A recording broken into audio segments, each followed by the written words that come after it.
რეალობის ტრანსერფინგი. ავტორი ვადიმ ზელანდი. ვიდეო მე-6.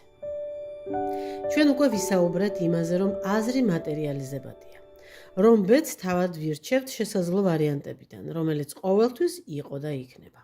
რომ არსებობენ ერთგვარი ენერგოინფორმაციული სტრუქტურები, რომლებიც ჩვენი უარყოფითი ენერგიით იკვებებიან და ყოველნაირად ცდილობენ თავიანთ თამაში ჩაგვითრიონ და უხილავი ძაფებით, როგორც მარიონეტები გვმართონ. რომ ჩვენი ენერგიებით იარსებონ. ახლა კი ვნახოთ, როგორ დავაღწიოთ მათ თავი. ადამიანები როგორც წესი უარყოფით გამაღიზიანებლებზე ერთნაირად რეაგირებთ. ნეგატიური ინფორმაცია იწვევს უკმაყოფილებას, შფოთის მომგვრელი შიშს, წენა უსიამოვნებას და ასე შემდეგ. მოკლედ ნეგატიურზე ნეგატიური რეაქცია გვაქვს და ეს ჩვევა ჩვენი ყულფია ქანქარა რომ კისერზე გვახვევს. ეს ჩვევა კომფორტის ილუზიაა, თითქოს გამოვხატეთ უკმაყოფილება, დავიწუწუნეთ, გავბრაზდით და გული მოვიფხანეთ. ეს ჩვევა და მასთან ერთად კომფორტის გრძნობა წლებია ჩვენში ცხოვრობს. ყველაფერ ძველს კი მიჩვეულნი ვართ და ახალზე გაცვლა გვეძნელება. ისე როგორც ახალი სავარძელი უფრო კომფორტულია, თუმცა ძველი მიჩვეული უფრო საყვარელი და მასთან შელევაც გვიჭირს.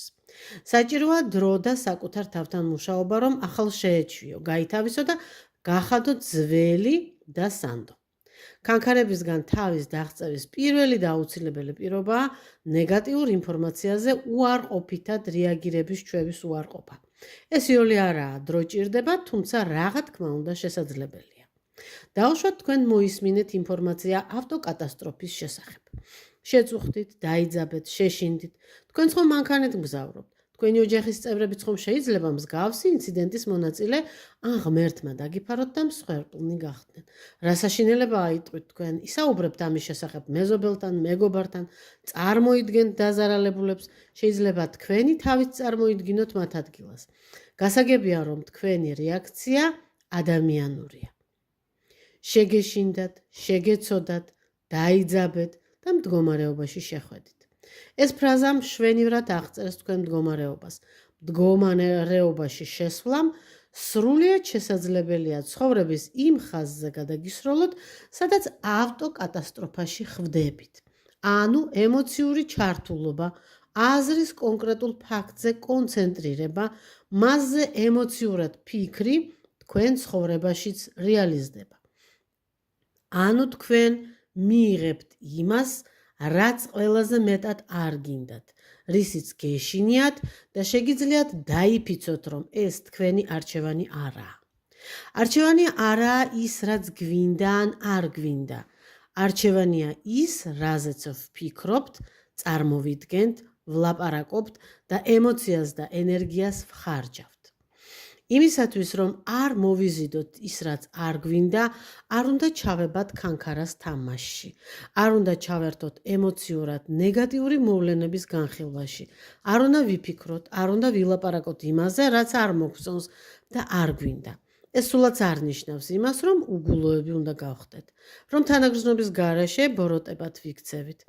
იმაზე დარდი და ვიშვიში, რასაც ვერ ვუშველით, უფრო მეტ დარცა და ვარამს მოგვიტანს. ამდენად აზრიც არა აქვს. გავაცნობიეროთ, რომ ყველაფერი, რა ჩვენ თავს ხდება, ჩვენი პასუხისმგებლობაა, რომ ჩვენი ემოციითა და ფიქრით იქმნება ჩვენი ყოველი წამი.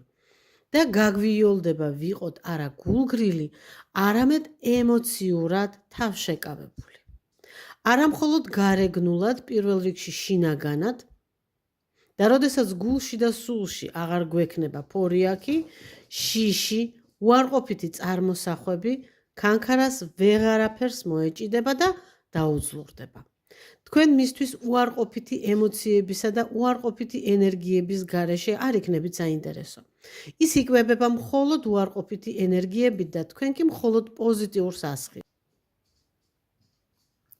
კიდევ ერთხელ მარტივ მაგალითზე მინდა გიჩვენოთ, თუ როგორია თქვენი ოპტიმალური რეაქცია უარყოფით ინფორმაციაზე. მაგალითად გადმოსცემენ, რომ ამადამ საათზე, ამადამ ქვეყანაში მატარებელი რელსებიდან გადავიდა, არის მსხვერპლი, დაკარგულებს ეძებენ, ჩართულია სამაშველო ვერტმფრენები და ასე შემდეგ და ასე შემდეგ.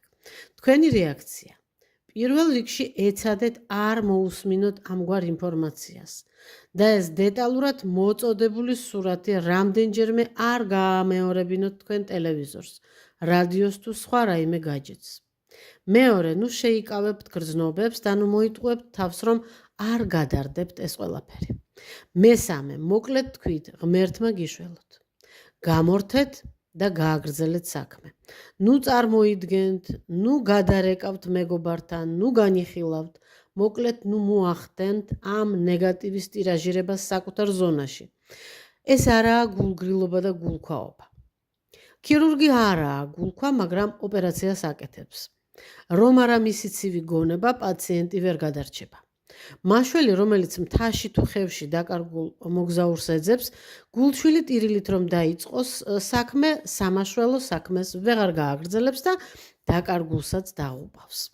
ასეთივეა თქვენი სიტუაციად.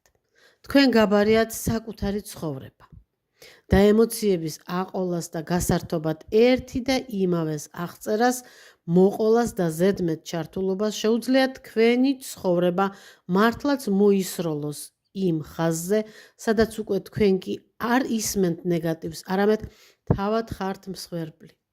აირჩიეთ რა გირჩევნიათ. სწორედ ამას ვგულისხმობ, როცა ვამბობ, რომ ბედი ჩვენივე არჩევანია. კანკარას ემოციური ყიჟინით ვერ დაამარცხებთ. მასთან ბრძოლას საერთოდაც არ აქვს აზრი. ის მხოლოდ თქვენი ცივი გონებით და გააზრებით, რომ თქვენ მხოლოდ პოზიტივს უნდა ასხივებდეთ, ანუ კარგზე ფიქრობდეთ, კარგს ამბობდეთ, კარგს წარმოიდგენდეთ, რომ მისთვის საინტერესო აღარ იყოთ. ზემოთ აღწერილი ეხებოდა უარყოფით ინფორმაციას. ასევე ნეგატიურია თქვენი რეაქციები იმაზე, რაც უბრალოდ არ მოგწონთ. ასე მაგალითად საკვები, მუსიკა, ადამიანი, ამინდი. ჩვენ არ გვაქვს უფლება გავსაჯოთ რაიმე ან ვინმე.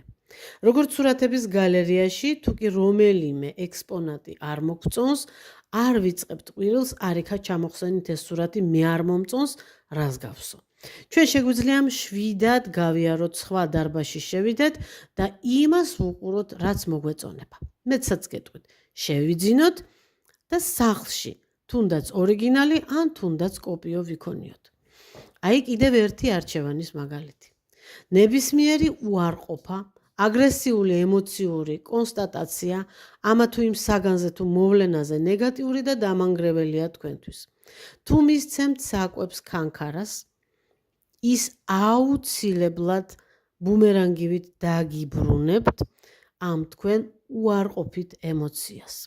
უარყოფთ მთელი ძალით იმას, რაც არ მოგწონთ და არ გინდათ, თორემ ყველაფერი აქტიურად უარყოფილი და დაწუნებული აუცილებლად გამონაკლისების გარეშე იქნება თქვენ ცხოვრებაში. ვირს პიტნა ეჯავრებოდა და ცხვირში ტენიდნენ და ხომ გაგიგიათ? სწორედ ასეა საქმე. შეიჯავრებთ პიტნას. საერთოდ შეხედავთ მინდორის სავსეა სხვას არეველა ბალახით. მოიქცევით ისე, რომ მაინც და მაინც პიტნას გთავაზობდეთ ცხოვრება, ზუსტად იმას, რაც ასე ძალიან არ გინდოდათ. ადრე თუ გვიან, თქვენ შეძლებთ შინაგანი სიმშვიდის გამომუშავებას, უარყოფით ინფორმაციებზე ემოციური ჩართულობის ცივი რეაქციებით ჩანაცვლებას.